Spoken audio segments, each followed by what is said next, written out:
Hey guys, and welcome back to another episode of Earthen's Den. And in today's episode, I'm going to be talking to you guys about planning. I know that this new season is definitely going to be geared a little bit more towards like action-based things. I know in the previous seasons, it was more so comforting, solace, nurturing type thing. And I'm still going to do those type of podcast episodes just because I feel like people always need like a comforting word, especially along this journey, honey.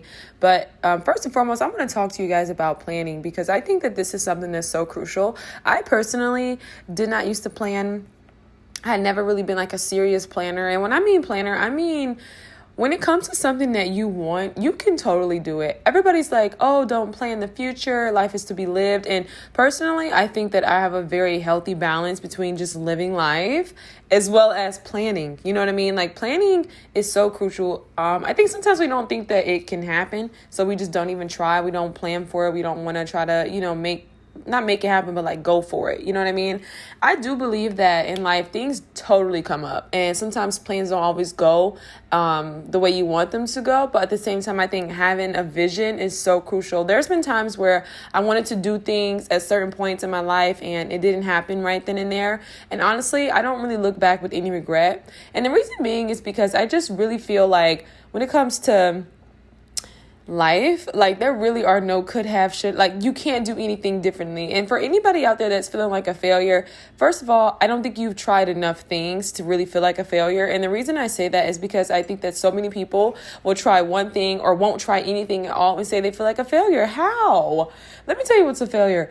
A failure is when you've tried many things and nothing's popping off. Like, so for me, I definitely have quite some skin in the game in regards to failing, but even still, I haven't failed enough. You know what I mean? I'm all about trying new things. And so you can't possibly feel like a failure if you've never tried anything, and you can't go back in your past and do anything differently. I've learned that when it comes to our 20s, it's way too much pressure. So if you have anybody around you, if you're on socials, whatever you may be doing that's causing you a lot of pressure, please dead it because it's unnecessary. I think when it comes to our journeys, yes, they're unique and everybody's path is so distinctive in their own right. But when it comes to pressure, you guys, it's like, I personally think in your 20s, you're supposed to be having fun and you're supposed to be living life. I don't know who called the fun police and equated fun with irresponsibility and equated fun with recklessness and carelessness and just like, you know what I mean? Just overall being completely irresponsible. I don't know why fun has to equate to irresponsibility. I think in your 20s, you're supposed to be learning yourself. You're supposed to be discovering yourself. So if you are in a relationship, if you're doing things like that and you can do that while in a relationship, by all means. But for people who are single, listen, you don't have to go around trying to plan for a relationship, force a relationship or anything like that. I really do believe that everybody wants a position that they're not already in. So really just having a state of contentment is like the best thing for you.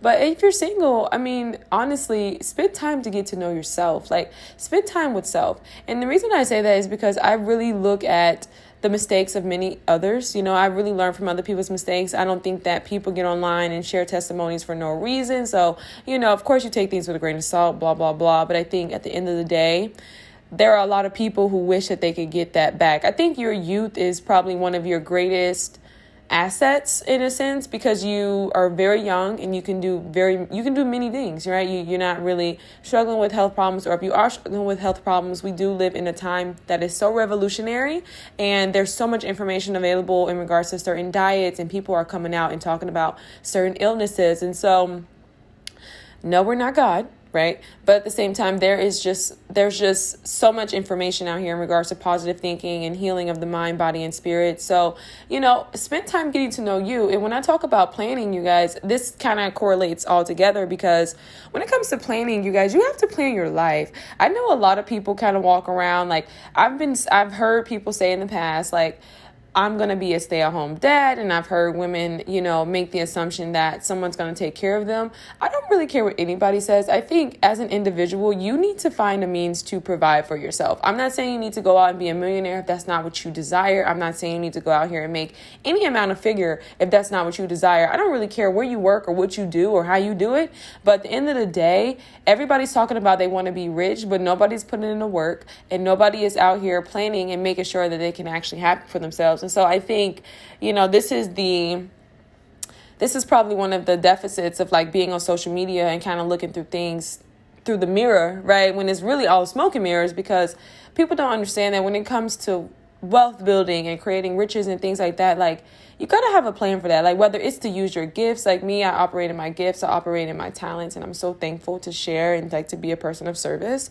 Other people may be, operating in a realm of like a job or whatever. But I think at the end of the day, like if you're in your 20s, you need to be figuring out how you're going to sustain a life for yourself. How are you going to take care of yourself? What are your plans? Like, do you want to, you can tap into the arts and things like that, but are you going to take it seriously? Like, are you passionate about it? Because I've learned that when it comes to doing things for money, it's only so far I'm going to go with that, right? And when I say so far, it's like you're going to lose sight of the vision because you're like, what are we really doing here? And that's going to make it very hard for a lot of people to want to come along and help you and be on board with that, because when you're doing things for money, it pretty much shows up in just how you move. A lot of you know what I mean? Like it's just a different level around that. You know what I mean?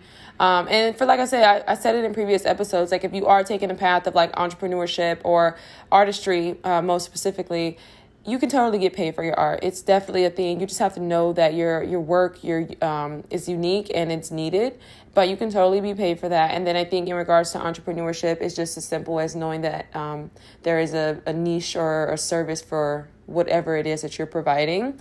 But yeah, you should definitely be looking to find a way to sustain your life. And don't be afraid. I don't really care what anybody says. Like, do not be afraid to make money. Do not be afraid to do the things that you need to do for you, okay? Because you have to take care of yourself, right? Like, take care of yourself. Like, don't look for anybody to do that for you. I think that is seriously unfair. You are a individual. You are an adult.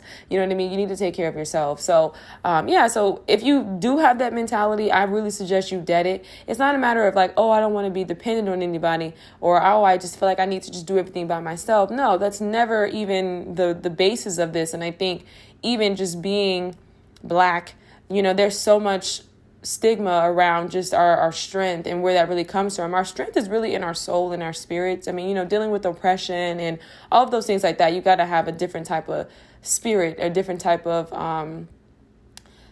strength that really comes from within, and it's compassion and it's all of those things. So, at the end of the day, have a plan for your life. Have a plan for the things that you want to do. And know, you guys, it's not always going to go as planned, but I can guarantee you if you plan, you'll get a lot closer to your goals and the things that you want to do versus if you're just not planning anything at all. I really do believe that people sometimes feel like you could just kind of flow with life. Honey, I'm telling you, I've seen it. Life will flow your butt down a river and you're going to be looking up, don't even know which way is left or right, or you're going to be in the woods somewhere in a ditch. I'm trying to tell you now. Planning your life, make plans to take care of yourself. It doesn't always have to be something, like I said, it doesn't have to be anything exuberant. If you're working right now, okay, that's good. You're one foot in the door. You know what I mean? But at the end of the day, if you're talking about you want to live a certain lifestyle, have a plan for that. And don't make the plan be to ride off for somebody else. I really do believe that people don't understand that when you're ingenuine and when you're dishonest, it really shows up and it's very evident. Now, I know for myself, I'm somebody who is empathetic and I tell the truth a lot. So I think for myself, I'm not a perfect person, right? I'm not a perfect person, but at the same time, I think it's just very obvious when somebody's being real and when somebody's being dishonest. So that's just kind of what I want to say there. But you guys, plan your life and make sure that you are taking the initiative in regards to the things that you want to do. Do not think that you can piggyback off of anybody. I don't believe in necessarily thinking cynical about anything, because I think, and when I say cynical about when I say anything, I mean like team building things and things like that, because I definitely do believe that there are people who can come into your life and help you sustain and like build a great team. And, God is so good and, all of those things. But at the end of the day, what I'm saying is you have to do this for you and you have to make sure that you're good. Okay. So I know we live in such a cliquey culture, and it's like, if you're doing things your own way on your own time, it's like, there's just such a bad rep about you being a toxic person or you being somebody who has issues, which is so baloney to me, because honestly, I think that everybody is struggling with something. I don't think that there is no perfect person. If there was, then they're probably dead already. So I really just feel like that whole mentality in itself is baloney. baloney. So don't feel like you have to fit in with the crowd. Don't feel like you have to do what everybody else is doing. If you love working at your job and you're making a good enough amount of money for yourself and your standard, and you are living the life that you want to live, you don't really care to have certain things, that is good. You're right where you need to be. Live your life. Like, do what makes sense to you. You know, the opposite end is that it's like you have people who are trying to live a certain lifestyle and they're busting their backs and they're not happy and they have no clue how to move around or how to replace certain things. Like, then you have to stop and pause. But if you're somebody and you're moving on your own time, you don't want to do certain things. Like, you know, a lot of people, like I said, it's very cliquey. If you want to move on your own time, don't feel bad for that. I think, like I said, you get such a bad rep. People say, oh, you're crazy, or oh, you're all of these things. And I just really disagree with that. You know, be your own person, be your own individual. And like I said, in your 20s, it's about discovering self. I really do feel like when you're younger, you do have a lot of insecurities within yourself. We haven't experienced enough about life. You know what I mean? Like, the list goes on. And so I think that there's a lot of self-doubt and things that you have to overcome on top of like dealing with yourself and your drama and your childhood and all of those things. And so I personally am an advocate for self-discovery. And I know that, yes, it is something that is continuous, but at the same time, influence really matters. And so if you're not solid within yourself, and I don't think you have to be perfect, but I do think that you need to have a foundation for yourself and for your life before you really can know who or what is a good fit for you. Okay. So I'm going to leave you guys with your thoughts, and I hope everybody has a great day.